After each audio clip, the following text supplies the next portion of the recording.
balustrade details.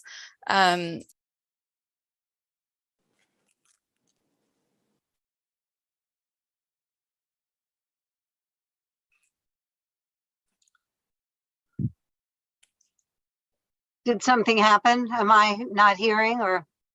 I can't hear either. You should still be able to hear. No, if the presenter is still speaking, I don't hear. We also lost the screen. The sharing is no longer here. It seemed to coincide with going to a recording. I mean, going to live streaming. Yeah, it did. Well, Naida, can you get us back? All right, are you still here? I don't know. I don't see them. Can you raise your hand if you're still here? I don't think she is. I think something must have happened at her end. Carol, is there a way that you could text her or? Sure, absolutely. That's a good idea. Okay, thank you. so I can, just while we're waiting, I can finish my comments, but the gates were the very big issue for me. I'm fine with the sign, with the brass sign, and using the same attachment points as was the sign that was there before. I assume that's in bronze, I think it said on your presentation, or at least you said that. The size of the bench, I can't tell what the size is relative to the one that was there before. In terms of the image that you presented, it looked proportional. It didn't look out of place. If someday that sidewalk is widened because the other garden is recessed or retreated or made smaller, I guess you'd sort of have to deal with that at the time. But when I looked at the image, your bench is smaller than that extensive garden to the south. So I think there is some area to play, there's some room to play around with that. But I don't know how the co-chairs would want to handle this, but the gates are of concern to me. So thank you very much. Matt Ball is also here. He can speak to it as well. So Matt, you should be able to unmute on your end. Hi, thanks. Yeah, thanks everybody for good comments. I mean, I just say I've texted Harriet and she's trying to figure out. I think I see her back. I see her now. Okay. She just needs to be unmuted. Oh, there she is. Okay. Hi, I'm really sorry. I don't know what happened there. I lost connection for some reason. I'm not sure where the conversation went after I dropped off. Well, I'll just repeat my comments. It was about the gates. Yes. That I think the bench, it looks proportional to me. There's no telling what will happen if the building to the south decides to recess its garden. But it looks to me as though there's enough room there that if they did pull back a bit, your bench might still be in proportion. But I have a lot of concerns about the gate, both to the areaway and on the front door, and just wondered why it wouldn't have been more appropriate to refer the design to the already existing grill work on the building rather than look to others in the area. So I have a problem with the ironworks on the door, on the door and on the gate, on the two gates, I should say. Thank you. Is there a chance to Sure, you can speak briefly. Yeah, okay, I'll just keep it brief. I hear your comments. I think it was really important to us that the new interventions reference the existing details, but don't try to replicate them and kind of draw on some of those details and reinterpret them. And I think where the gate that will kind of really sing is in the detailing of it, and we're really kind of keen to detail it in a very refined way. So even though it's a large scale kind of public gate, it has very refined detailing to it. Can I follow up then? Are you saying that the visual that we're looking at, which just looks like a series of rectangles, is that not a replica of, in fact, what you're doing when you talk about fine detail? Is it Yes, not as represented? it's exactly, so it would have the square Oh, grid. so it is as represented. Okay. Also, one last thing, if you don't mind, I don't see any exterior lighting. Are you planning any? No. Okay, thank you. Thank you. Thank you, Michelle. I think Matt also wanted to say something to Yeah, that. it was.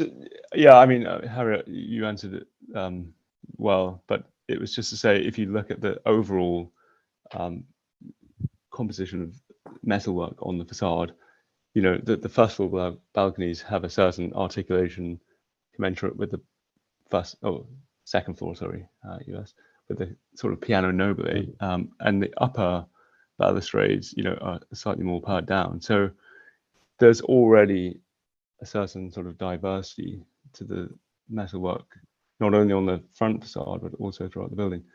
So I think our new layer wants to be sort of well crafted, beautifully made, but doesn't necessarily need to refer to the, you know, the graphic design of the historic facade. We feel it should be sensitive and empathetic in its quality, but in terms of its sort of graphic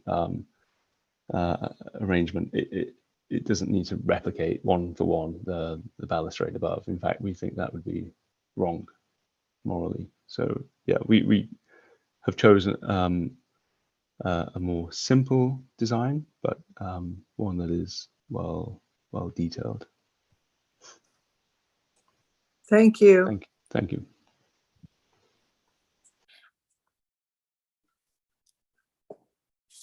Okay, the next person up is Alita. Alita, confirm unmuting. Thank you. Thank you for your presentation. I guess I'm also curious about the gate, and when you reference details, but they're so abstract that the details don't seem to be referenced and they're interpreted, then I think what my colleagues are saying, if I could speak for them, and if I'm wrong, they'll say so, is that those references are not clear. Well, we're not, or I'm not asking for a duplication of what's on the balcony, some less abstract, less maybe industrialized version of it might be more appreciated given the curvature in several elements on the facade and the highly detailed facade. So I guess my concern would also be with the gate, although I do appreciate and like better this version that you've done. I also have to say, just so that you know, I agree with Low. While having greenery is really nice on Fifth Avenue, having a wide avenue is good. And so I just agree on the bench, and thank you again. Thank you, Alita. Well, Sarah actually stepped away, so we can go to Marco. Actually, I'm sorry, Anthony, you came in, so you can go ahead. Sorry, Marco. It's okay. Thank you.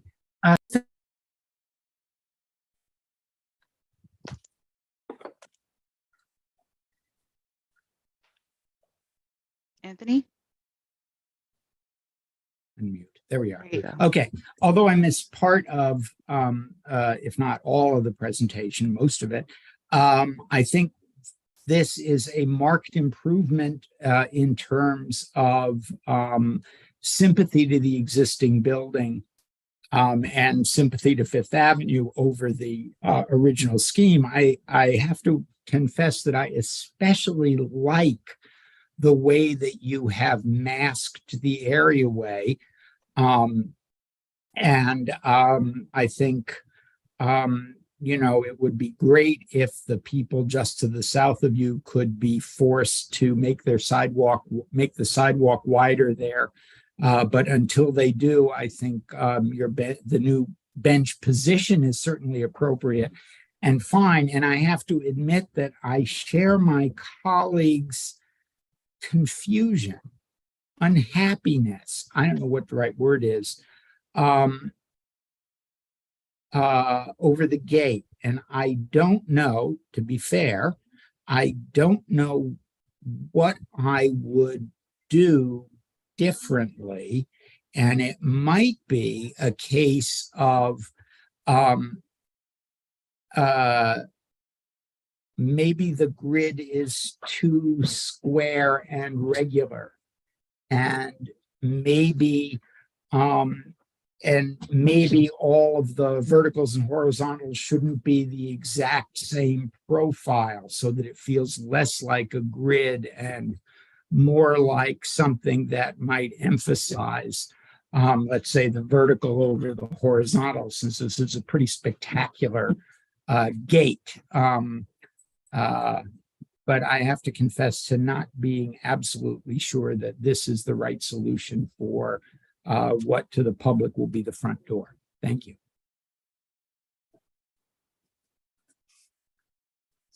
Thank you. Marco? Thank you. I'm going to start with a quote, what Anthony said. I'm happy, I'm confused. Yes, it absolutely, he's right in the main interest. I think I found it too easy, no sensitive, and I think you can do better. I think you has been proving that you handle very good the skills of the design. I don't have no doubts of that. And I think it makes more sense to relocate the bench where you put in. It makes less intrusive in the airway or in the sidewalk. And yes, it's too simple, too unsensitive, I think is the right word. And that's my comment, because pretty much everybody said almost the same. Thank you. Thank you. Kimberly, you're next. Thank you, Saida.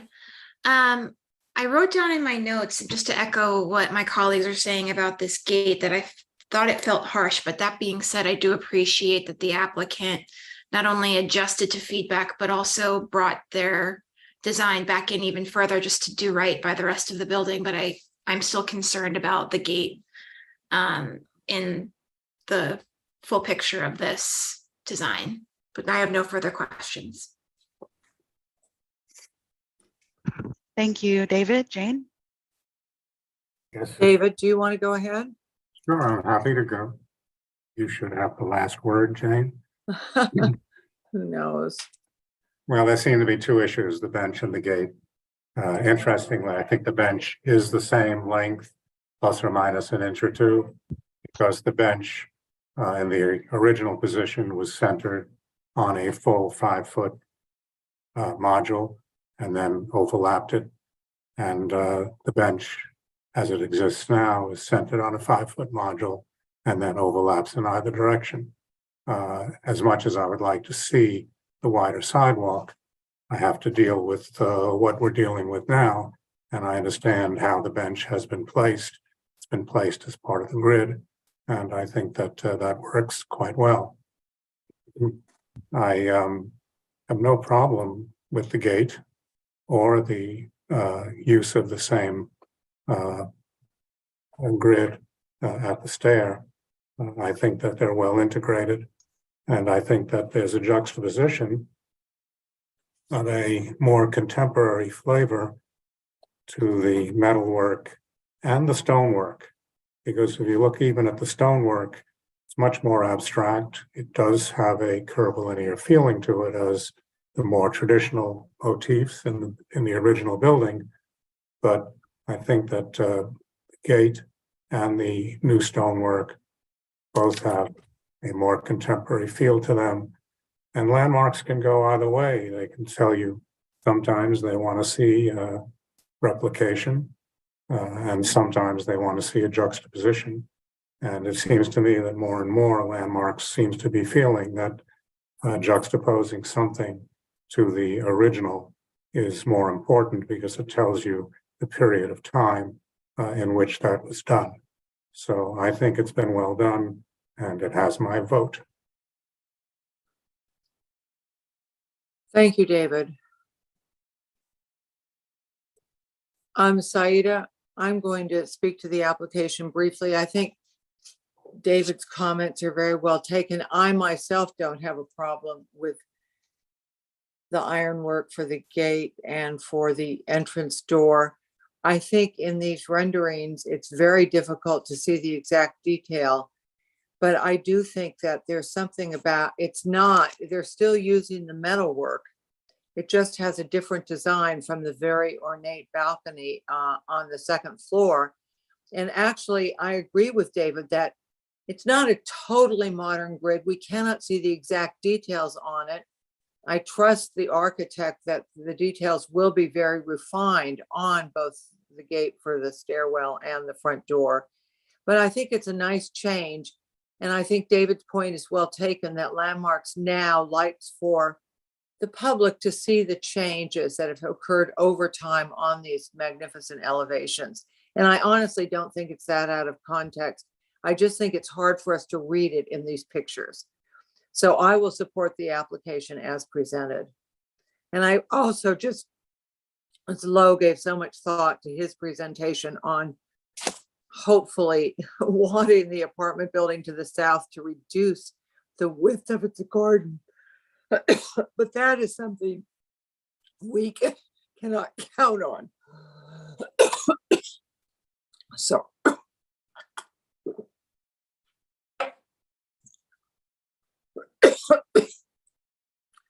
So, David, you better take over. Well, in any event, I think you had your well-chosen words, Jane, and I think it's time now for a resolution. Does somebody want to make a resolution? And I'm happy to make a resolution to approve as presented. Is there a second? David, my voice is a little better now. Sorry about that. Then Jane, you take it back. I don't know. It's going to be Saida who's going to do the vote. Is there a second to the It looks like we resolution? have a second from Anthony. Okay, give me 1 second while I unmute everyone.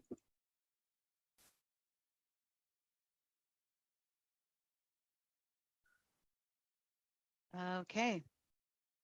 And may I make a comment, because I know some members of the committee would like to see the ironwork pulled out, but it's really the most important aspect of this presentation when you look at the front elevation altogether. So if you really don't like the ironwork, I would suggest that perhaps you should vote against the application. Could you not vote against that element of it? I think it's the most important element on the front elevation. The bench, really, when you look at the building straight on, what you see is the ironwork first. Yeah, I mean, I'd leave that to the. I would agree with Jane. I think we have to vote on these things as presented. If we start breaking them up into little pieces, I don't think that helps you or helps Landmarks. If the vote fails, you have a pretty good idea why, and you'll go back to the drawing board possibly, or Landmarks may overrule us. But that's fine. It just, there's so many elements that everyone Carol, likes. I think would we're like to now use in that. executive session. I appreciate your thoughts on this, but we're now in executive session. Thank you. Noted. Thank you. Duly noted. Thank you. Elizabeth? I'm going to pass. I'll probably abstain, but I'm still thinking. Okay. Gail? No. Michelle? No. Alita? No. Sarah? Sarah? Abstain. Yes, Sarah. Abstain. Oh, abstain. Okay. Anthony? Yes. David? yes, Jane? Yes. Marco? No. And Kimberly? No. Thank you. Well, it looks like the resolution failed. Elizabeth, you have to call on Abstain. Elizabeth. Oh, I'm sorry. sorry. Okay. Thanks, Elizabeth. Thanks, Michelle.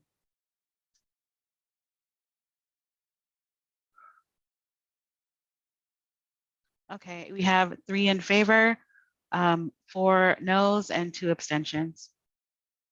Thank you. Thank you very much. Thank you. Thank you to all of you. The resolution will be heard at our full board meeting. You're welcome. The applicant is welcome to speak during the public session.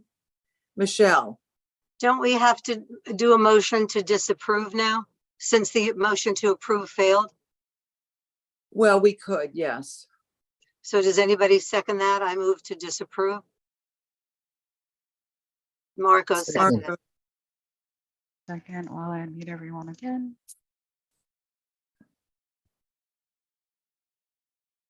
Okay, Elizabeth, Yes.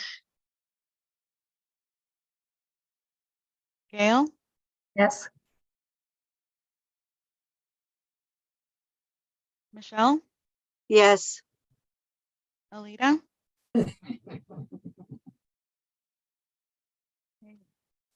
Sorry, yes. Sarah, Abstain? Anthony, No. David, No, Jane, no, Marco, Yes. Kimberly.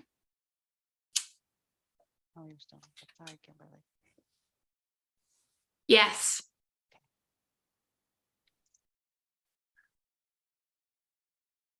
We have 6 yes, 3 no, and 1 abstention.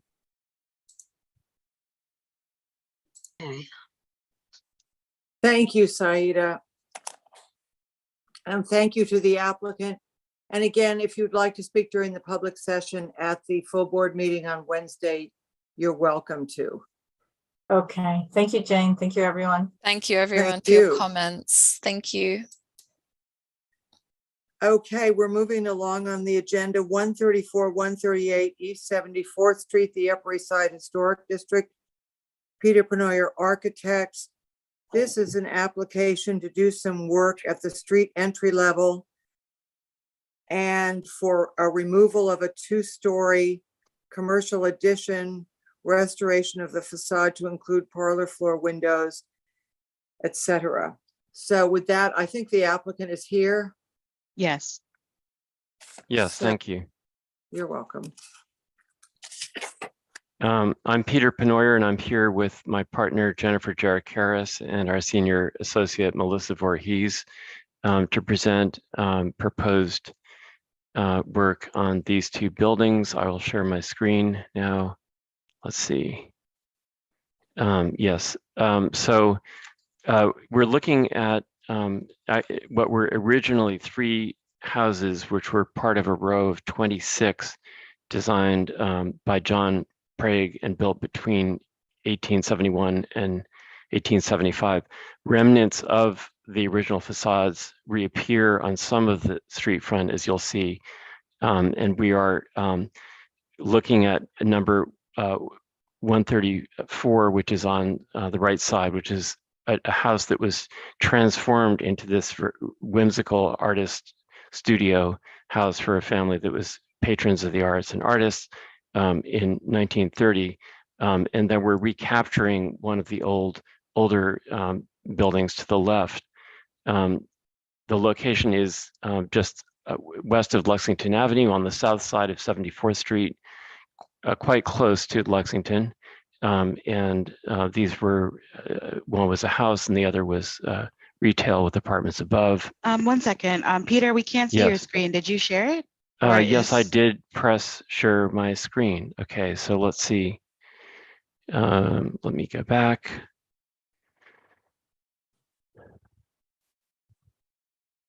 So you're not seeing my screen, is that right? Let me go No. to Zoom. Okay, so share, are you seeing it now? no. Just about, I think so. Yes, we can see it Yes, now. yes, okay, okay. So here we go. So these are the 2 buildings in question. The double house on the right was comprised of 2 of the original brownstones. And the one on the left is our proposal for the single house. We are combining these internally with some openings in the party wall. The location, as you see, is on the south side of 74th, west of Lexington Avenue. The tax photos show that, you know, as of the 1940s, there had been this unfortunate commercial extension where shops were introduced between the two houses. And on the right, we have this artist studio concoction, which at various times had stores and restaurants in it.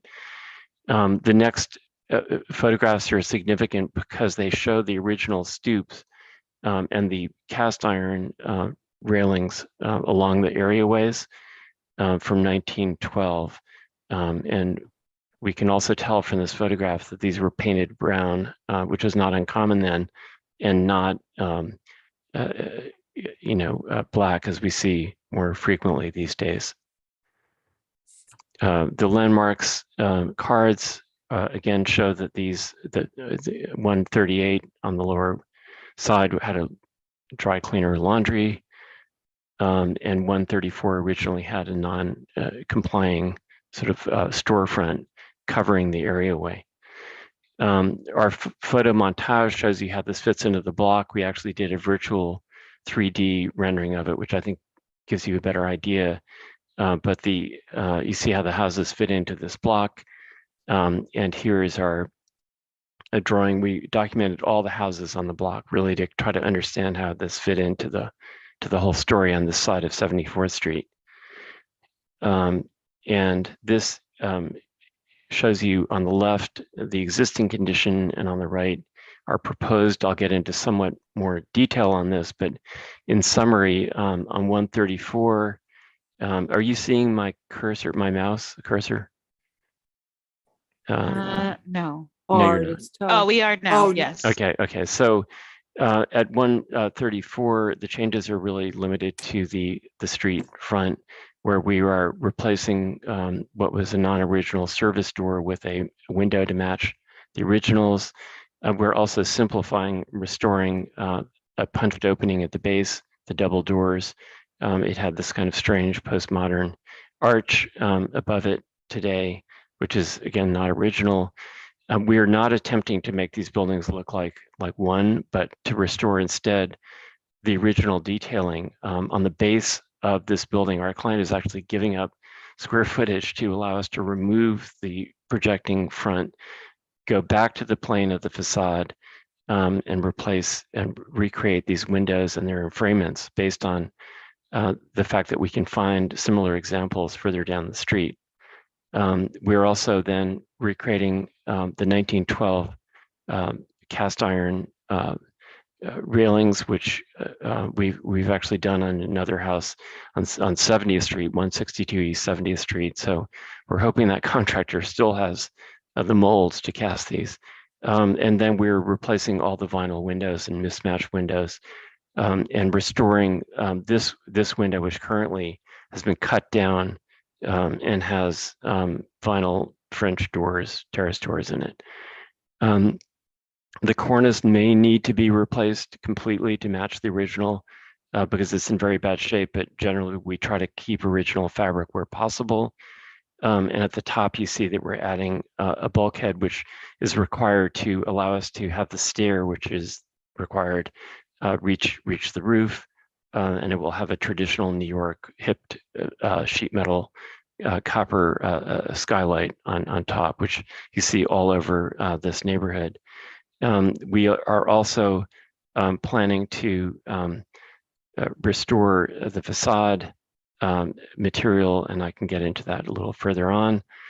These are photographs that show you the key elements. On the left, you see this storefront, which we remove, the cornice at the top, and on the right, the door and the door arch, which are not original to the 1930 conversion of the other two townhouses. This is significant simply to show you that we are maintaining just an 8-foot ceiling within the bulkhead, and the bulkhead is set back quite a way from the sight line from across the street. You will see in the mock-up that you can see it from other points, but it is pretty much, I think, is the only position we could make it work in this plan, because it's a very, very shallow building.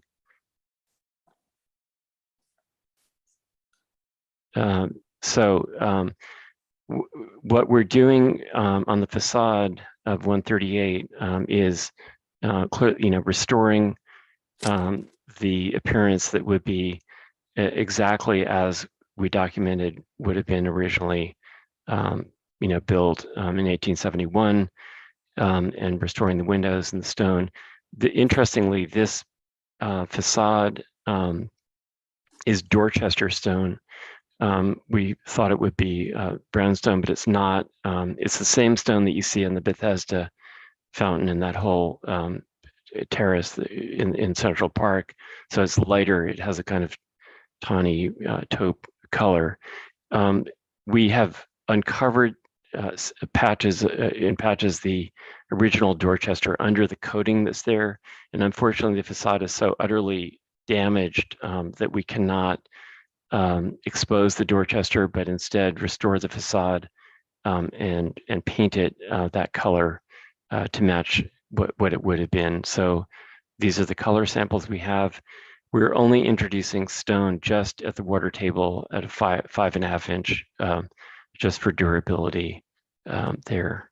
But you can see it's a quite dramatic before and after.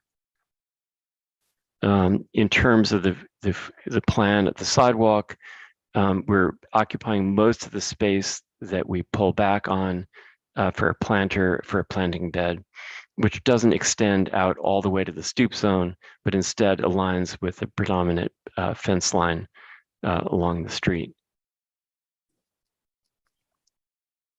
This shows you that the design for the door at 138 will follow this very simple punched opening. We prefer not to do one of these elaborate kind of ersatz cornices, which you see, but instead follow this more simple pattern.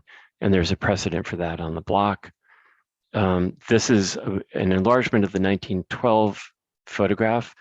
And on the right, our drawing of what we think that would actually look like.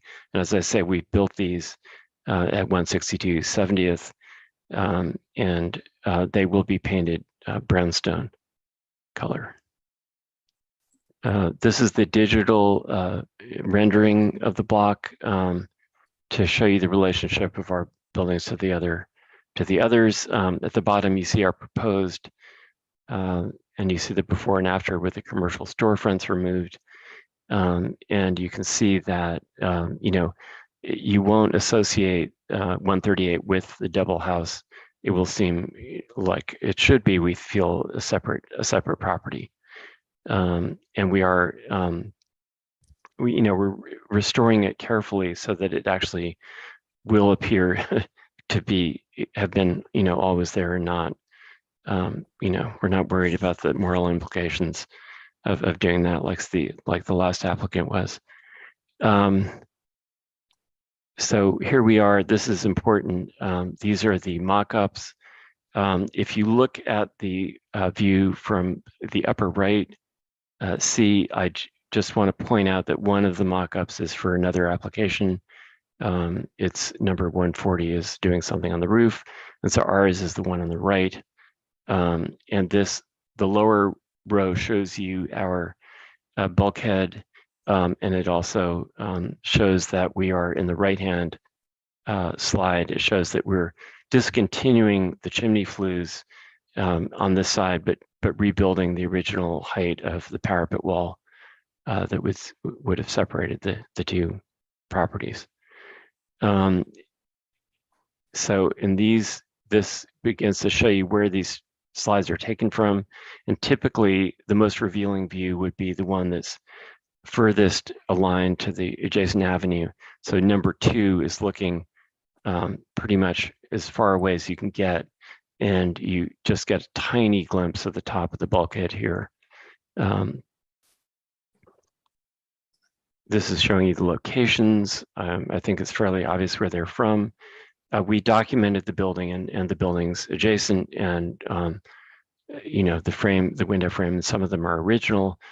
Obviously, the vinyl windows go away, and we put in weight and chain counterweight timber windows with insulated lights that match the profiles of this kind of house, and replace stone where necessary.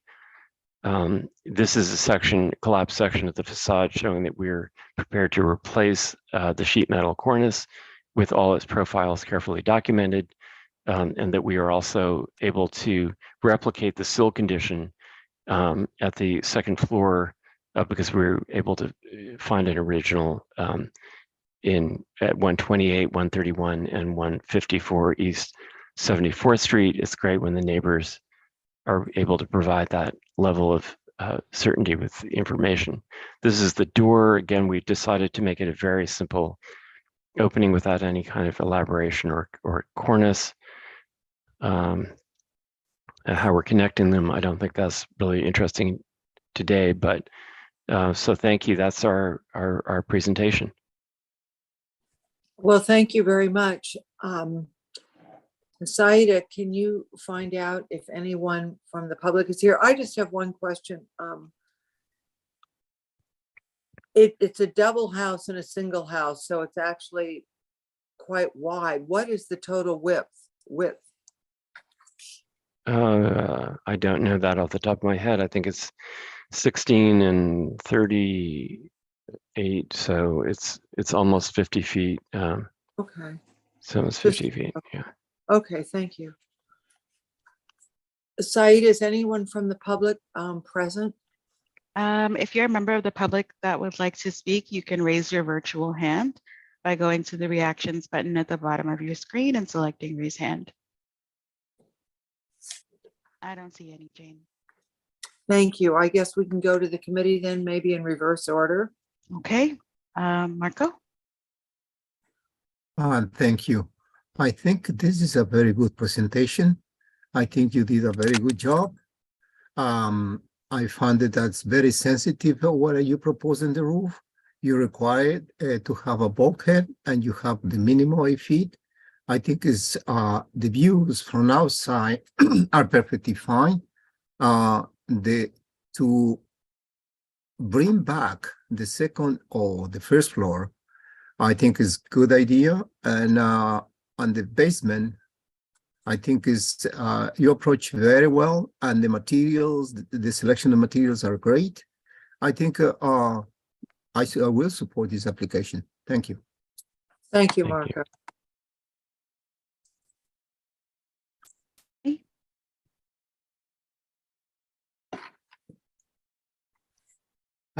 Thank you, Saida.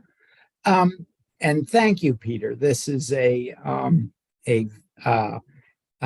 very sensitive and appropriate intervention. I have to say two things, though. I think that we should care about the moral implications of our interventions, but not here. This is the right thing to be doing here, and I'm doubly glad that you didn't try and make the third townhouse somehow fit in with the insanity of the double townhouse to the left, which is one of the sort of wonderfully crazy Upper East Side buildings. And so I think adding the third and just sort of pretending it isn't added makes a lot of sense. And I think that this is certainly wonderfully done. Thank you. Thank you. Sarah? Hi. I just wanted to commend the applicant for the presentation. It was well detailed and helpful for us to see all the changes in the way that they drew them. And I think that the solution that they made here is an appropriate one. Thanks. Thank you.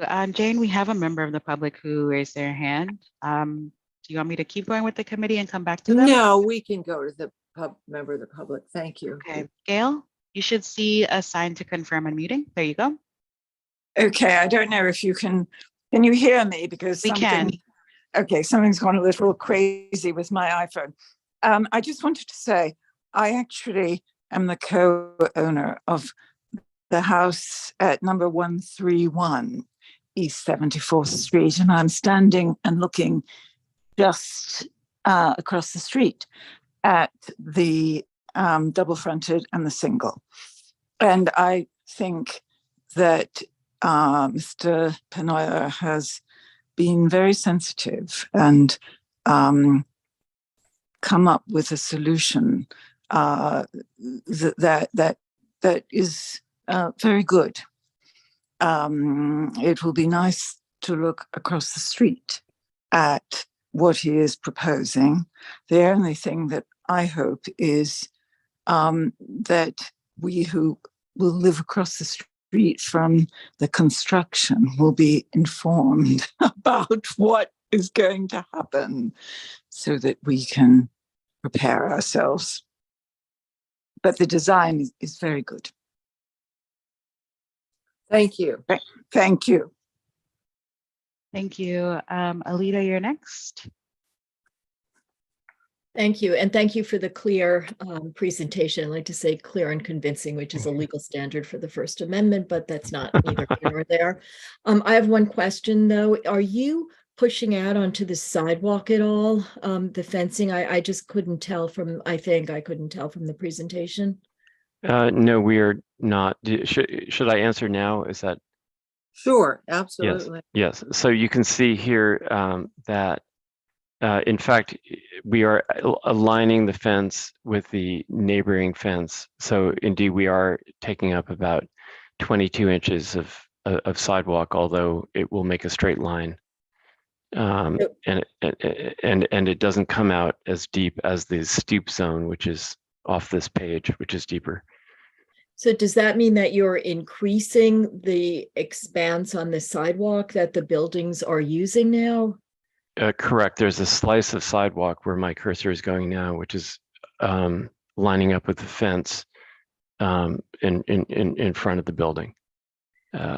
So yes, so if we go here, let's see.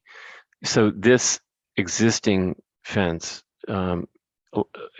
lines up with our new proposed fence, and yeah. So at that point, we are coming, 22 inches further out to align those two elements.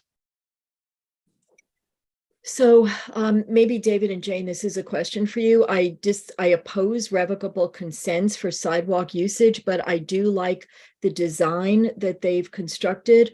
I'm sorry, developed here. I also have to say that there was one point with the bulkhead and the view of the mock-up where there were trees, so you couldn't really tell how much was visible because the trees, I mean, to my eyes, maybe I'm wrong, were in the way. So I don't know whether to vote to approve and then vote to disapprove a revocable consent, or just to say I can't agree with a design that uses the sidewalk. So you guide me, David and Jane, please. Well, Alita, I think, are you looking for going to DOT, Peter? Yes, we have to, when you extend, Jennifer, correct me if my partner's on the line, but yes, we always have to go for that little slice of. It's 22 inches, right? Yeah, it's 22 inches. It's de minimis. We felt that if we didn't pull that out in line with the other railing, it would make the other building look too important, you see, because it would be in a way jutting out and it would look like it was trying to be. No, I understand that, but that does complicate matters. Okay. Thank you, Alita, for bringing that to our attention. Thank you. Shelley, you're next. Yes, thank you. I had the same issue. I was going to ask the exact same question. Do you know if the building next to you that does have an extension onto the sidewalk, if that property belongs to that building, or if they too had to get an irrevocable trust to come out? If you're referring to the restaurant property next door, that was a pre-existing structure, and I think it probably was built before any of this would have been an issue, but we don't know. I don't know that. We'd have to research that particular property. All right. Well, I, in general, too, this will come to the Transportation Committee as an irrevocable trust, and I would vote against it there. I'm on that committee. So from a design, it just doesn't seem right to approve it here and then vote against it there. So I'll leave that as it may be. Now, what is it? What are the materials of the bulkhead? What is it made out of? It's made out of brick, and you know, the skylight will be folded metal, copper. It's the same exact form, made by the same company that makes and has made for decades all the bulkhead skylights in this That's the neighborhood and skylight. others. But Yes.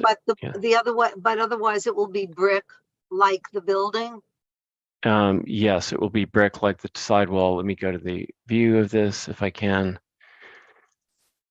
Let's see.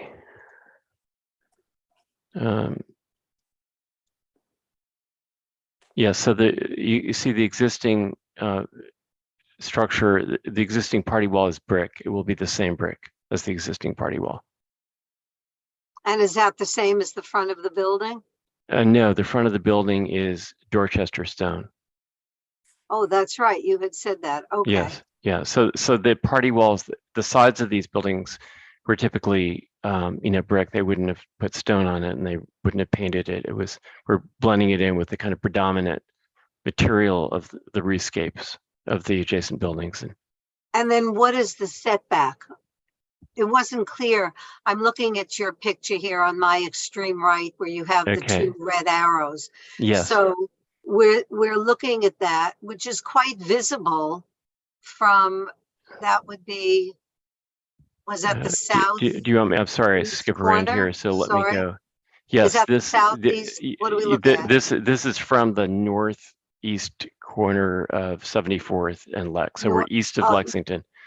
Yeah. Okay, the northeast corner. Okay. Yes. So that little bit, that bit there is what you'll see. So how many feet is that? So I don't have, let me go to the section and I can show you. This is located probably, it's an exceptionally shallow building, and I don't, Jennifer could tell me the exact, but I think it's this bedroom is probably 11 feet deep. So it's probably, I'd say 12 feet or so back from the facade. And then you know, how high is the piece that we see? How many feet do we see from that vantage point, the northeast corner? Well, we haven't measured what the photographs don't include measurements of sort of what you see. They just are images of what you see. We have 9 foot 5 inches to the top of the roof of this, and the cornice goes up so that you probably have an exposure here of about about 6 feet. It's about 6 feet, Peter. Yeah, so the exposure above the parapet line would be about 6 feet, and then it's a little bit less from the cornice. Okay, that's not an insignificant amount. Right. To right. be So, seen. So, right. So and now there- you had 2 arrows. So you had arrow number 1, I'll call it, is about 6 feet. That's visual. And what's arrow number 2? Yeah. So yeah. Aaron, this is the neighbor's separate application, separate. Oh, that's not property. part of your application? No, that is Oh, a okay. neighboring, we included that because the neighbor had already constructed it when we took the pictures, and we wanted to label it so it wouldn't get confusing. Okay, I get it. I just wanted to clarify, the bulkhead is set back 16 feet from the front facade. Okay, 16. Okay, thank you, Jennifer. Not So 12, is this 16. the first vantage point where you see it as you approach the building?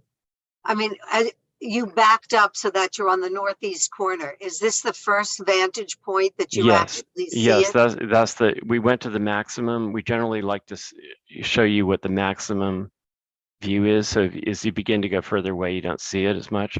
So these are, Landmarks likes you to stand where you're going to see the most, which is fair enough. And that's what this represents. Correct. Okay. All right. It's not insignificant, but the taking of the public way, in general, I don't approve that. So I'm concerned about that. I understand why you're doing it.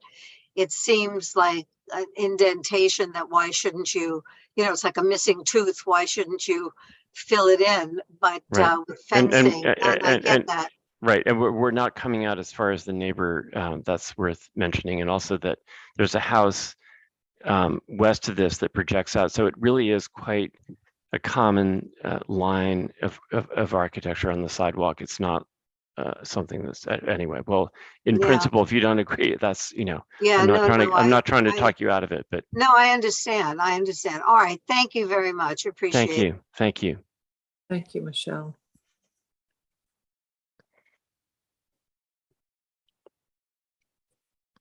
Thank you very much for a very comprehensive presentation. All my questions have been asked, so thank you again. Thank you.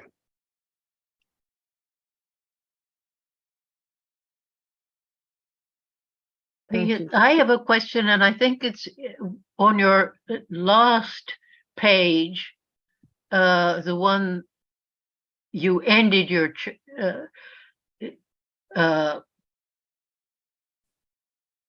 that's the one. On the left building, the third floor looks as though it's single pane windows. Is that a misprint, or are they double hung like the ones above them? And I think it's a graphic problem. You're right. It's definitely the same window. That's what we used to call it. That's a great relief. Yeah, that's what we call the drafting error when we used to draft. Okay. Yes, I am not fond of single pane windows at all, and they certainly wouldn't be appropriate here. So, no, thank you very much for what you've designed and for your presentation. I think it's an excellent plan, and I will vote for it. Thank goodness no single pane windows, or I would have voted against it. Never, Thank never. you. Okay, next we have Kimberly. Thank you, Saida. I have no further questions. I think I'm leaning towards approving this application, and I thank you for how thorough this was. Thank you. Thank you, Jane and David. David? Just out of curiosity, what would be the width of the sidewalk after you take out the 22 inches? That's exactly my question. I'm going to turn to my wise partner to see if she can. I need a minute. She will. She will. Plus or minus an inch. Plus or minus an inch. Okay. I'm going to make a really good guess that we have about 12 feet, 4 inches left. Okay, I think that's quite generous. Okay. Personally, I don't think that's an issue. I understand that some people have rules by which they go, but there's always the exception to the rule. And I think that taking the 22 inches is important for all the reasons that Peter pointed out. So I think, I feel very, very comfortable with that. And I think it's absolutely the right thing to do. As far as everything else goes, I think it is an extremely thoughtful restoration. And where perhaps you couldn't know exactly what was there, I will call it a very appropriate reimagination. And I think the totality is quite wonderful, and be very surprised if the LPC doesn't agree with that. So thank you. Thank you. Thank Peter, you. Peter, if it's helpful, if you go to the survey, the second page, it represents the sidewalk, which is pretty extensive. I just have one question. Maybe I missed something. The 22 inches is in. Does that extend along the whole width of the 3 properties, or the double house and the single house? No, because the double house already has a fence at that level. Okay. So we're nibbling off this little bit at the end. But okay, very good. See, this line is already there. That goes all the way across. Gotcha. So it's just this little area here, which is up against the sidewall of the stoop. And then the restaurant beyond this stoop, what's it called, Jennifer? Chez Fifi. Chez Fifi, soon to open. That will, yeah. Okay, thank you so much. Of course, I agree with David Halpern on his eloquence in discussing the application. I will vote to approve. Does anybody want to formulate a resolution? Jane, we have two, well, now three hands raised. And I think one is a member of the public. The public? Kathleen? Are they a new member of the public who wishes to speak? I think so. I've been here the whole time. Oh, Considering the sidewalks of New York City and what they are, this looks like a perfectly acceptable change, and it probably was better and easier and in line. And all of those feet sound more than enough to me, living in areas where they sometimes have 4 feet or 6 feet or something that's totally difficult. But anyway, if I were a member, I would approve. thank you. Thank you for coming. Saida, did you say, is there somebody who wants to formulate a resolution? Maybe we could stop the screen share and. Sure. Thank you. Gail and Marco. Gail. I move that we accept the presentation as presented. The application is See presented. lots of seconds. I see Marco. Thank you, Marco.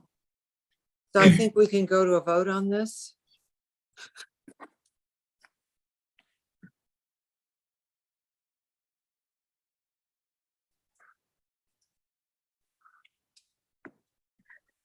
Elizabeth? Yes. And now please mute me, the dog walker's coming. Gail? Yes. Michelle?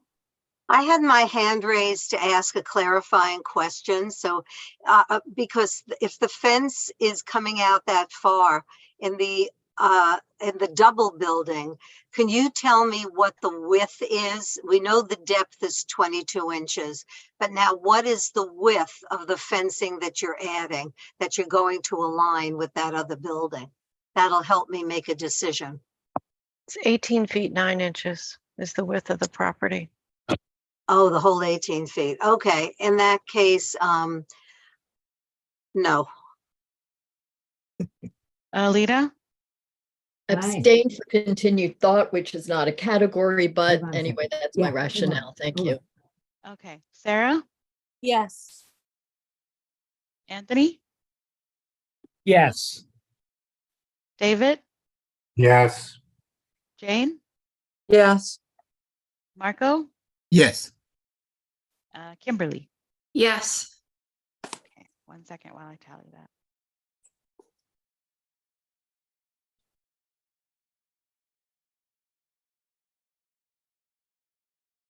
Okay, we have 8 in favor, 1 opposed, and 1 abstention.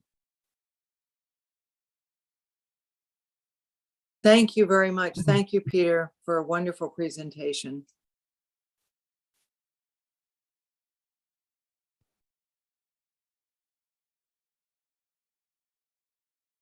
Oh, sorry, Peter. Did you want to say something else? No, I didn't. I just thank you. Our client will be very happy. Thank you. Thank you.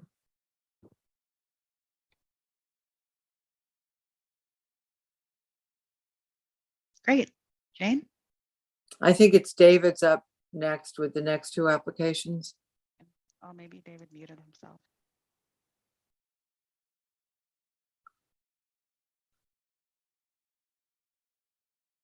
David, you can unmute.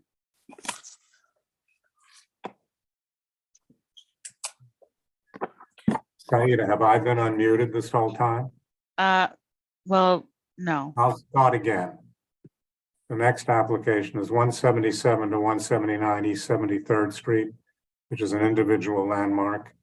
JFG Architects, a Beaux-Arts style garage building designed by Charles A. Hoppe and constructed in 1906. Application is to reconstruct a visible secondary facade in conjunction with work approved under the certificate of appropriateness. And are the architects here? I think, Joe, are you speaking to this application? Can't hear you. Joe, confirm unmuting on your end, or if, okay. You can go ahead. Oh, hello, everyone. Okay, let me skip my screen.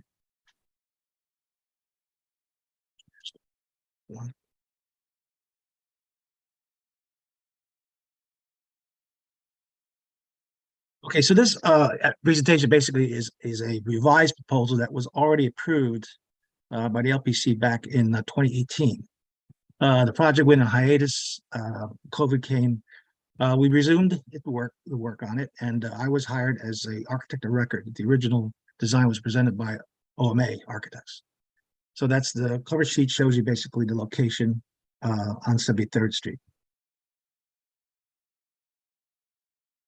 Oops.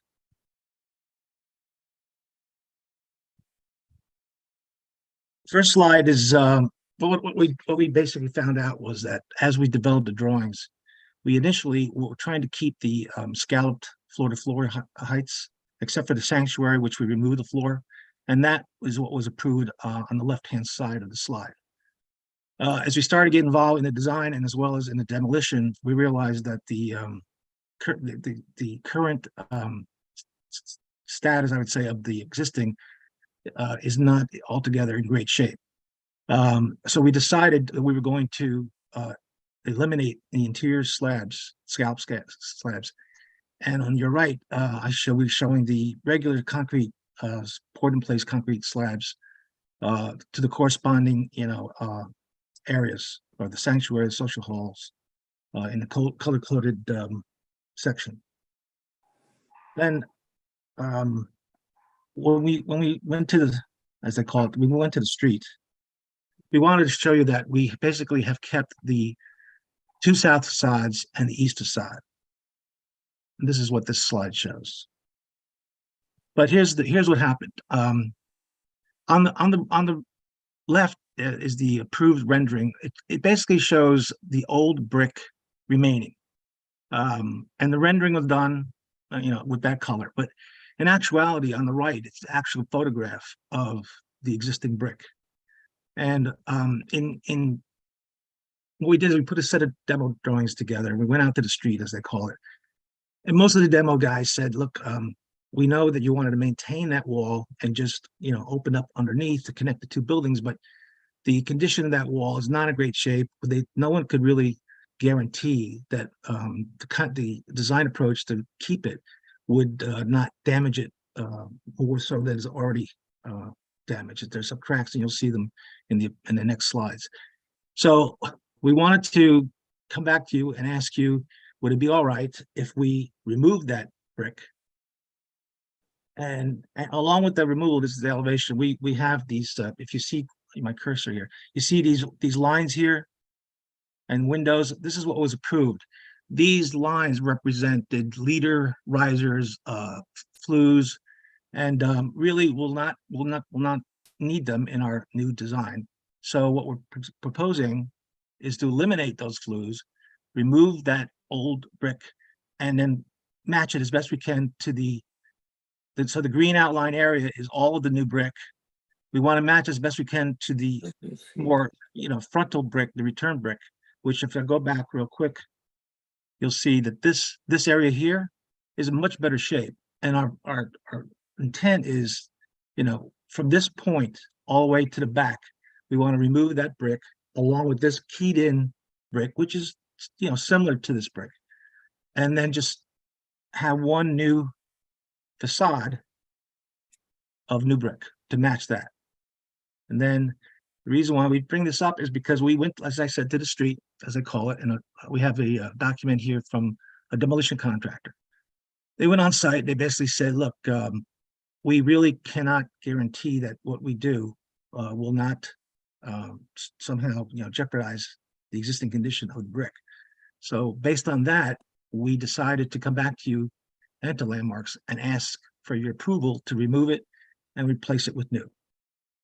So it's basically that straightforward. I mean, there's some blow up pictures. I don't know if you want to see them, but those red lines indicate cracks in the current facade. That's it. When you remove the brick, are you removing the whole wall or just the brick as a veneer? The whole wall. So what is now a 3 or 4 wide brick bearing wall will probably be a brick cavity wall, because we're going to have concrete slabs in lieu of the existing. So we'll have a cavity plus a CMU backup wall for support. And so essentially you're taking down the wall and you're taking out the slabs. Yeah. So we're going to be left with 2 sides or 3 sides of the building, the front, one side, and the rear. You're going to have the 2 front, or the front, remain. The east side remains, which is not in the presentation. The Right. west side we're going to take down. This one here we're going to take down and then replace it with new because of its condition. And the rear? The rear all comes down, it's being replaced, and that was initially approved. So we're not proposing Okay. to change that. Okay. And the slabs are going back at the same elevation? Yes. And that's why you can keep the front facade as approved. Correct. Okay, just want to understand what the scope is. Saida, let's see if there are any questions from the community. Okay, if you're a member of the public and you wish to speak, you can go to the reactions button at the bottom of your screen and select raise hand. Seeing none, I will go to the committee members. Elizabeth?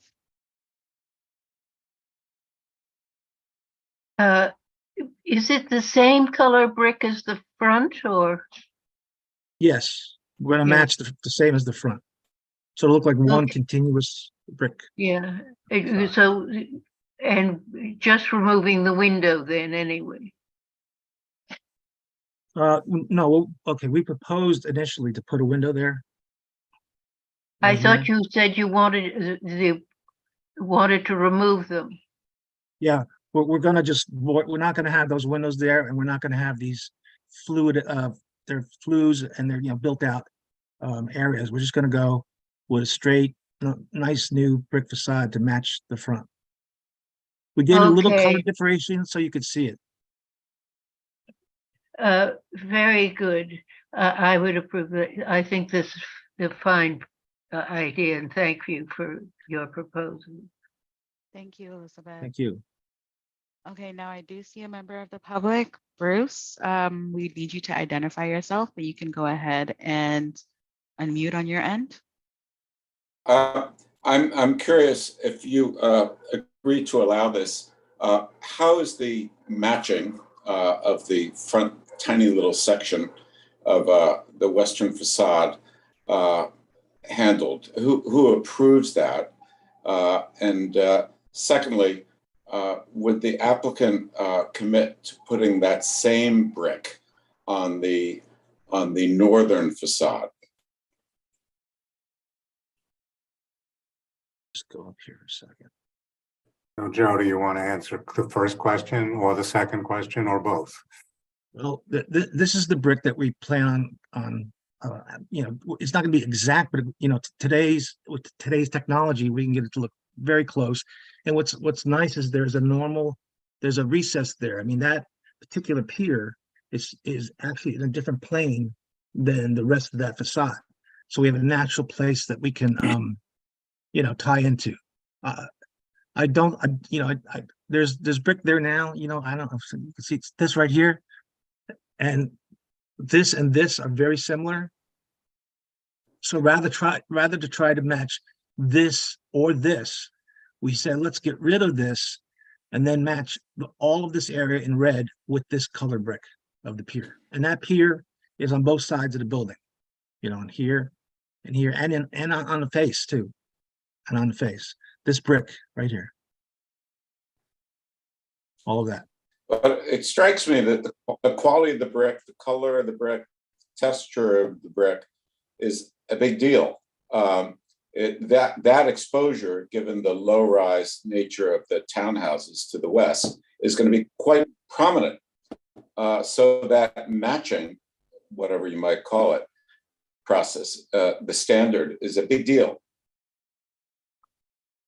Well, you've asked your question. Have you gotten your answer? The other answer is that the brick will be approved by the Landmarks Preservation Commission. Thank you. Thank you. Okay, so let's keep going. Gail? And when you're matching the brick, not only with the color, but also the size. Absolutely, yes. And the coursing. I believe there's a couple of soldier courses. You can't see it from, I've been up there though. There's some soldier coursing as well that will match. Terrific. Thank you very much. Thank you. Michelle, you're next. Thank you. This is interesting. Let me ask you a question. Did you happen to examine this wall with drones? We did probes. We didn't use drones. We did probes from the inside.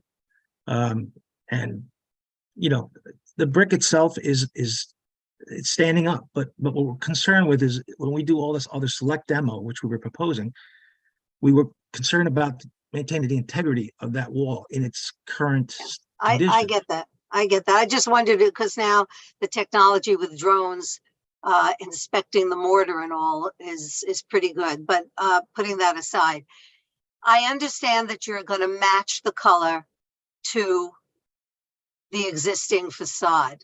But my question is, was the brick that is on this wall originally a match? Because it doesn't appear to have been. That's a very good question. I mean, it looks to me as if, you know, there could have been a taller building there, but we know that not to be true. Why, you know, the brick would change so drastically is something we're not really sure why. It's Well, just that we unless- think. Sorry, yeah, I was just saying, unless there wasn't a change. I know many buildings that have different bricks on one side than on the other. I mean, that's not so uncommon. I'm asking the question because if it were, it's a very big expanse of brick. And when you're not going to have windows and you're not going to have the vertical visual treatment of any of the, I don't know, you said they were maybe pipes or whatever. So you don't have that. You're going to have a solid, deep brick wall. That is really not very attractive. And I'm almost thinking, but we don't have a definite answer. But if I just look at this picture, it appears to me as though that brick was a different color. And if you're eliminating all of the other elements on that, and about how deep is that wall? When you say deep, you mean from front to back? Yes, yes, yes. It's about, let me think, it's 100 feet, about 80 feet. Yeah, I'm not here to redesign for you, but I am thinking of appropriateness and how it fits in and whether or not we're honoring, you know, the historical intent of the architect if he in fact had proposed a different color brick there. So I'm not sure how I would vote on this absent the answers to those questions. So thank you. Okay. Yeah. Thank you. I share some concerns with, thank you for your presentation. I do share some concerns with Michelle about an 80-foot expanse, just without the design elements that had been there. This may be silly, but mortar, there is always a difference between something that is a replica of the old and the actual old. So what about the mortar? To the extent that it could be seen, is there a way to either get aged looking mortar or to age it or something so that that's not what makes it stand out as new? Well, it's interesting you say that because this area right in here is all new. I don't know why it's keyed in the way it is, but up close, that mortar is very close to that mortar. So there was an attempt here to match this with that. From this point on, the mortar is different color and the brick is a different color. And even variations, there's variations, you know, vertically in color. So we're not really sure, you know, what's the history as to why we thought it best to, if we have to remove it, to replace it with new. It started with, you know, it's a bad shape and we have to remove it because we can't guarantee that it's not going to, you know, be compromised when we do a demolition. It's not very cheap. I understand that. I know you're working hard to duplicate the color of the brick. If the brick is variegated vertically, I live across the street from a pre-war building of regular brick, which has bricks of some kind of reddish blue and reddish green and reddish yellow interwoven into the reddish red bricks. And maybe it was all deliberate. So leading to some kind of visual interest on the building. Anyway, that's just my comment. I'll see what everyone else has to say, but thank you. Sarah?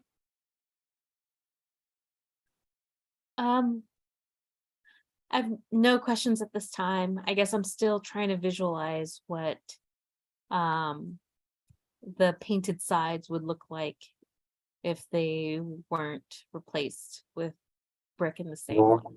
Joe, why don't you show us your proposal? Didn't you have a visual of what it's going to look I was gonna say, what's interesting is that what was presented and approved, if you look at this rendering, that color brick better matches this. So it's almost as if, that's not the reality of what's there. This is the reality of what's there. So there's a very big variation. If there wasn't, I would say, and the condition wasn't so bad, I would say we're going to try to maintain it. But what we're presenting in the elevation is, there is a variation here. You can see it. There's the reddish color, there's the sawtoothing in, and then this represented the old brick. But in actuality, we think the new brick should match. This whole area back in here is all new brick too. So we believe that this and this, in other words, the whole building will look holistic. And one more thing I don't show here, but on the east side, that brick is in better shape than this lot line brick. So we feel that, if we do all its other areas with new brick in the back, keeping the brick in the front facade, and then leaving this third, different color, different texture brick, it would just seem out of place. It wouldn't seem like a major component of this building. It would seem like an odd condition, we feel. Can you show us where the soldier courses might be? I don't have that. Well, I can tell you this. What we're proposing is, what we do is we'll do a survey of it, every detail. A surveyor will hire to do that, so that when we do demo, we can replace everything that was there. Soldier wise, coursing wise, size of brick, all that.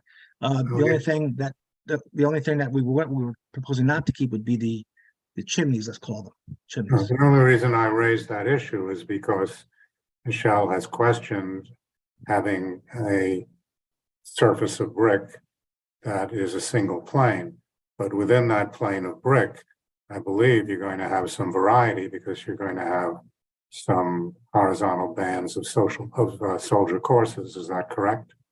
That's correct. So there will be some variation in the wall in the way the brick is placed, but it will still be all the same brick and the same color. Absolutely. Okay. Just want to clarify what we're going to be seeing if this is approved and built. Okay. Thank you, David, for going back to those pictures. I don't know why, but for some reason I had it in my mind that it was going to be concrete and not brick. And so I'm happy to support this application. Who's next? Saida? Anthony? Thank you, David. Thank you, Saida. And a pleasure to see you, Joe. You too, Anthony. It is, I think one of the things that we sometimes forget is that even though this building has always had its west side exposed because it's taller than the older townhouses next to it, I think we forget that frequently the brick on the side of the building was not as, for lack of a better word, nice or consistent as the brick on the front. and that in fact the expectation was that someday those townhouses would be torn down and replaced by buildings at least as tall as the garage. And so since we now know that we will never have buildings next door that are as tall, it seems that it behooves us to let the applicants create a more harmonious and visually pleasing facade than the sort of not very nice brick that is by happenstance still exposed to us. But that's just what I think, and I will support this application. Thank you. Marco? Oh, thank you. Let me start saying, I understand very well your problem. Your structural floors, I think, is in very bad shape, and therefore you need to replace. And everything that you find it, you gotta replace it because you cannot repair and leave the problem right there. That is your biggest problem. I understand that very well. The second part, which is basically is a little bit concerned, is I'm going to support your application, by the way, is that you have to differentiate between the brick from the front facade to this large replacement of bricks. So we can still maintain consistency what it was built, while maintain some difference between what is the front and what is the side facade. And I think I understand you perfectly very well that you need to replace that. So there's no problem. Your only problem is basically to establish something that is probably within the concept under which was built, where basically is the low quality of the bricks in that section. Obviously reduce cost, but because they never thought that they're gonna be always exposed. And I think it's a good application, and I will support that. Thank you. Thank you, Marco. We have another raised hand from a member of the public, Nancy Hoving. Nancy, confirm unmuting on your device. You should see a prompt on your end. Okay. There you Can go. you hear me? Yes. Okay. Yeah, I live across the street, so I see it. I'm at 150. But I was a little confused about the numbering of the buildings. They looked as if there were different numbers. There's a 175, and then it goes up to 179. It says 177, 179. So I couldn't quite figure out what was included. The little building that goes up against it, that's one of the ones that's your building that you handle? But it's not in this application. Let me go back to this for a second. I mean, this is the smaller, so this actually has the two addresses, 177 and 179. I see, that's what it is. Yeah, this is 175, this townhouse. Okay, the confusion was that the list, I saw the three numbers, but is this part of what you're handling? This building next to it? As Or the is that overall totally separate? No, as the overall application, yes, and this was already approved what we're doing here, so we just wanted to focus on the change. So that is yours, that building? Oh, yes. And that has Yes. been finished, that has been done? Whatever's going to No, be yeah. done to it? It will be done. It will be done. It will be done, but it will stay there, it won't go, it's got some little roof apartment, I think, doesn't it? Yes, They it added does. I've been up something there. on. Because it Yes. would be nice to me. I was just thinking potentially it could go up another floor, but maybe that's too much.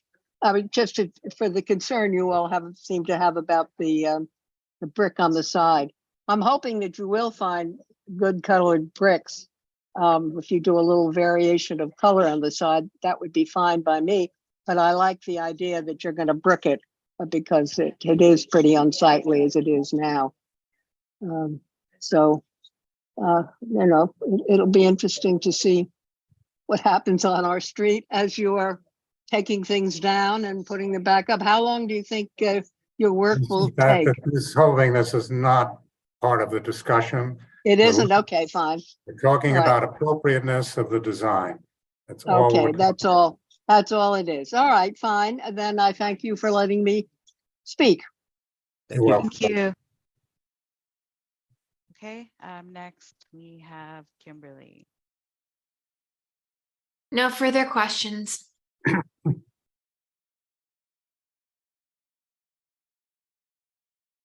We up to Jane? Yep. Luckily not coughing. I'm going to support the application, no questions. I also will support the application. I think it's a good solution.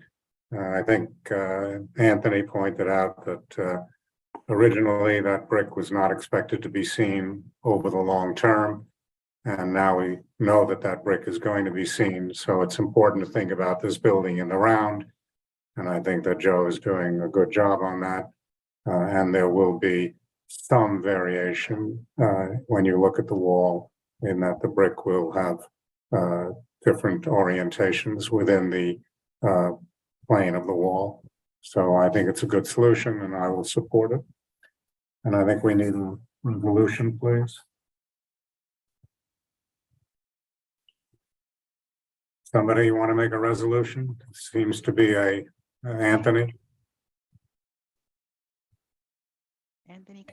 I'd like, yes, a resolution to approve as presented. Thank you. Second from Marco and Gail. 2 seconds. That's nice. Yeah, Michelle. Okay, 1 second while I unmute everybody.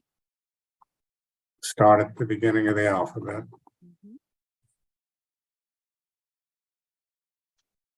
Elizabeth? Yes. Gail? Yes. Michelle? Yes. Alita? Yes. Sarah? Yes. Anthony? Yes. David? Yes. Jane? Yes. Marco? Yes. And Kimberly? Yes. A unanimous approval. Nice. All right, Joe, thank you very much. Thank you very much. Have a good night. You too. Okay. Next application is 972 Fifth Avenue, Upper East Side Historic District. Architectural Preservation Studio, DPC. A high Italian Renaissance style building designed by McKim and White and constructed in 1902-1906. Application is to move one of the existing border stones 8 to 10 inches into the courtyard, so the legs would no longer encroach over the public space. I assume that's the legs of the sculpture that's going to be sitting on the wall. So is the architect or the designer Hi. here? Good evening, everyone. I'm trying to share my screen.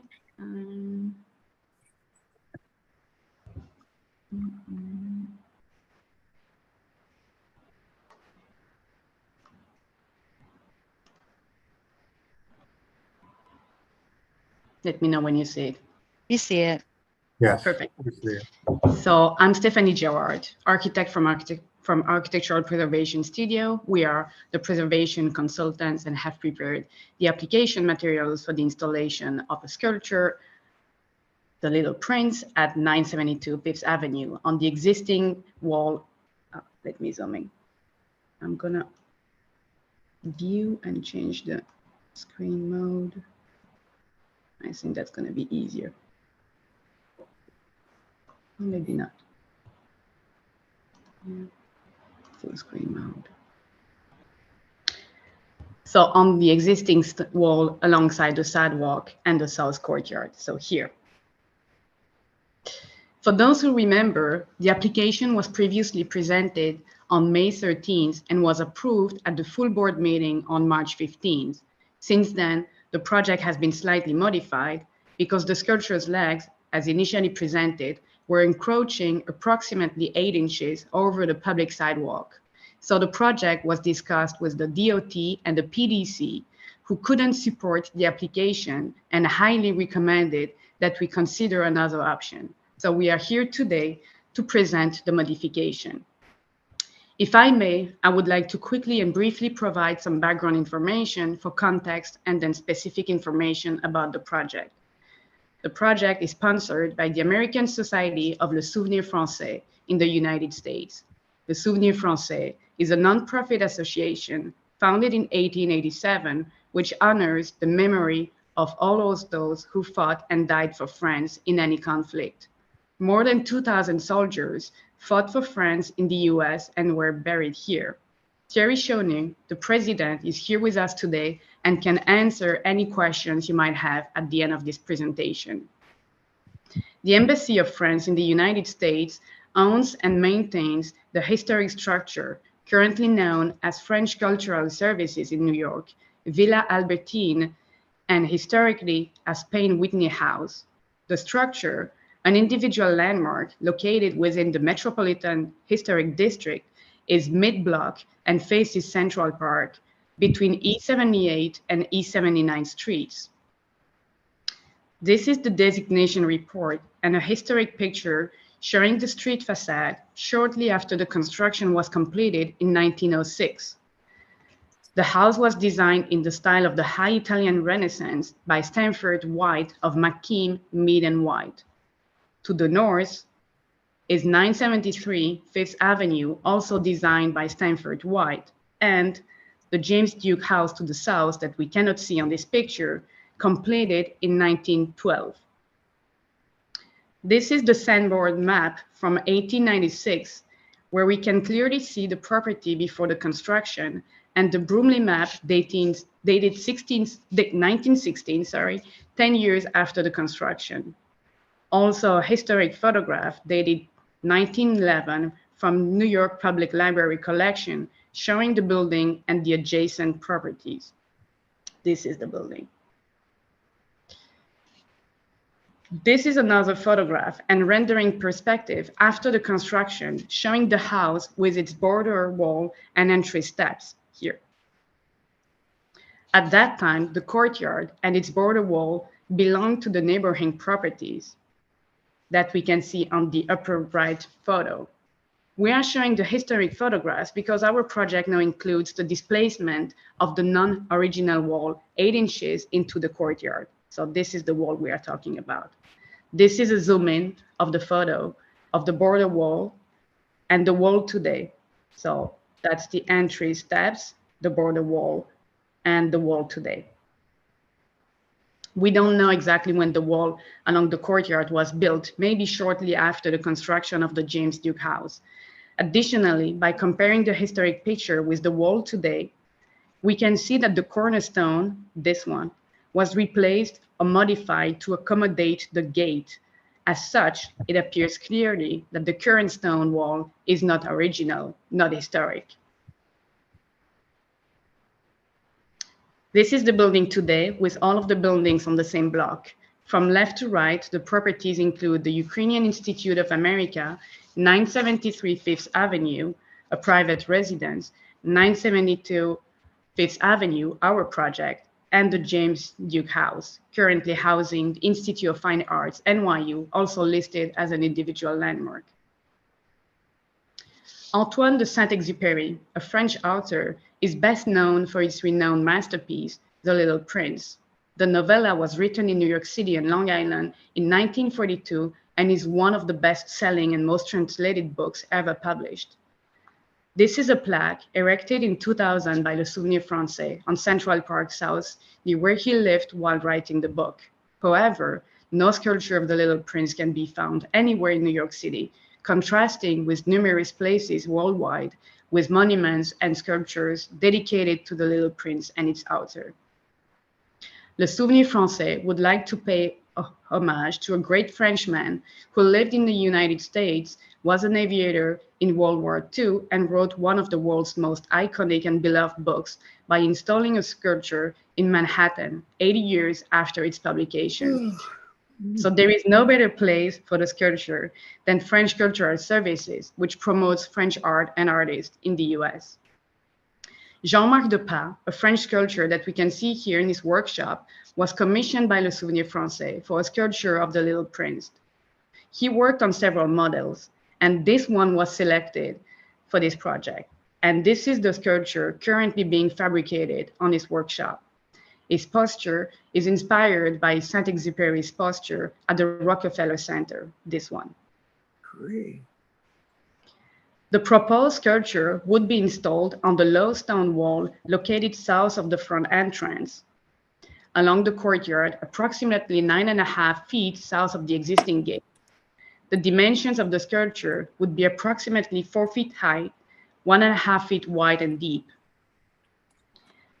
I'm going to zoom in on this one.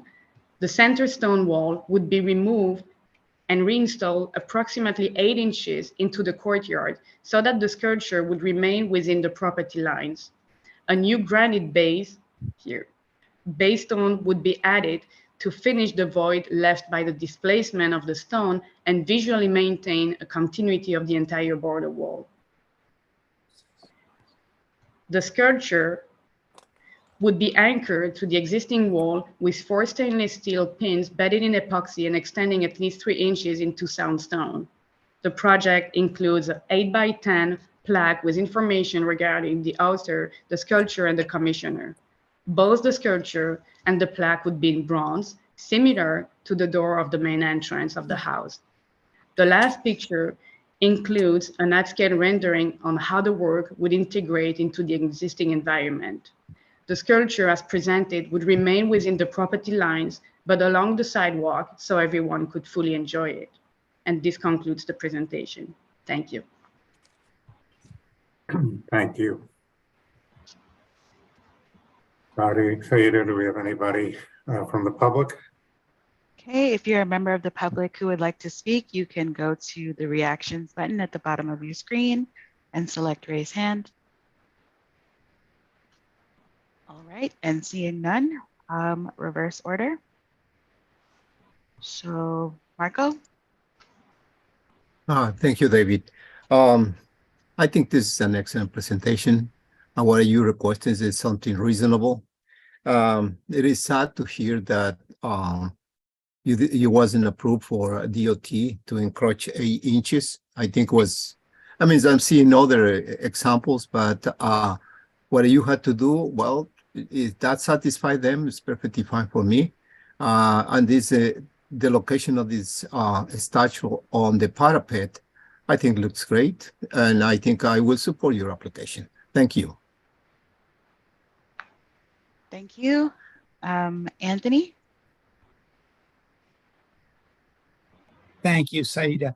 I agree with Marco. I think that it is, given the encroachments that the DOT permits into the public way, this feels unnecessary, but on the other hand, it is, I think, a charming solution, and it looks with the new granite base, it has a kind of air of inevitability that is perfectly appropriate. Thank you. Thank you. Thank you. Sarah? I support this application. Thank you. Thank you. Next, we have Alita. Thank you, and thank you for the presentation. Oh, sorry, Alita. Oh, lost you. Good, thank you. I'm so happy about the Little Prince. I've told so many people about it, and I think this is an excellent solution. It is charming, as I think it was Anthony who said, so I completely and fully support this. Thank you. Thank you. Michelle? Yeah, this is funny. I disapproved or abstained, I don't remember, of the sculpture when it was originally presented, because the contour of it and the position of it, to me, it was too free floating. Aesthetically, I didn't think it was pleasing.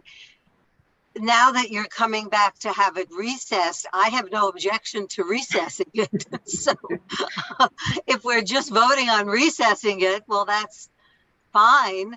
but I don't know how that complicates my original vote. I still aesthetically don't think, no one would know it was the Little Prince unless they stopped and read the plaque. I would have liked to see a sculpture that was more obviously the Little Prince. But having said that, I don't know how I should vote tonight. I have no objection to you recessing it if that's what the issue is this evening.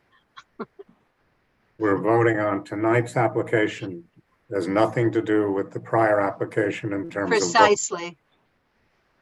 Okay, thank you. Gail? So much. I'll support the application.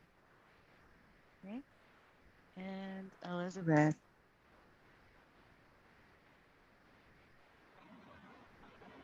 I think it's charming. Glad it's there, and I'll support this. Okay. Kimberly? I have no further questions and I am delighted to support this. Thank you. Wonderful. Jane and David? I will support the application, Saida. Many thanks. As will I. So it sounds to me like we need a resolution. Alita? Thank you. I'd like to propose a resolution supporting the application as presented. Okay, and it looks like we have a second Second from Marco. Thank you. Great. We'll go ahead and unmute everyone. So let's call the roll. Elizabeth? Yes. Gail? Yes. Michelle? Yes. Alita? Yes. Sarah? Yes. Anthony? Yes. David? Yes. Jane? Yes. Marco? Yes. And Kimberly? Yes. Approval. Okay, thank you. Thank you, everyone. Okay, Jane, I will turn it back to you. Oh, David, I'm sorry for my coughing fit. I apologize to all of you. Thank you. I don't know, or I hope there are no items of new business, but maybe there are. Does anybody, let's go back to the group. I think we can stop the screen share. Yes, and Ms. Gerard doesn't have to stay around any longer. Thanks Thank again. you. Bye. Thank you. Thank you. Are there any items of new business? I'll just add a little footnote that I went this afternoon at 4:30 to the unveiling of the plaque at the individual landmark, the Moss Schmidt House, which is formerly an Astor property, which is known as the Astor House, which is now the headquarters of the Junior League in New York City. It's at 130 East 80th Street. And it was quite interesting because it was really funded through the plaque, which gives a little history of the building, was funded through the Landmarks Preservation Foundation, of which Christina Davis, former member of this committee, was formerly the president of the really private fundraising arm of the Landmarks Preservation Commission. And Sarah Carroll was there. I might have met her 1,000 years ago, but I re-met her tonight. And I met the new head of the foundation, the Landmarks Preservation Foundation. And our chair was there, Russell Squire, wearing a suit. It was really interesting. And then they had a little reception in the beautiful garden behind this beautiful house on a beautiful block of really just gorgeous mansions, small house mansions that were designed by some of the most prominent residential architects of the early 20th century. So that's all I have to say. We'll see you all, I hope, on Wednesday, and thank you everyone for coming and participating. Okay, good night all.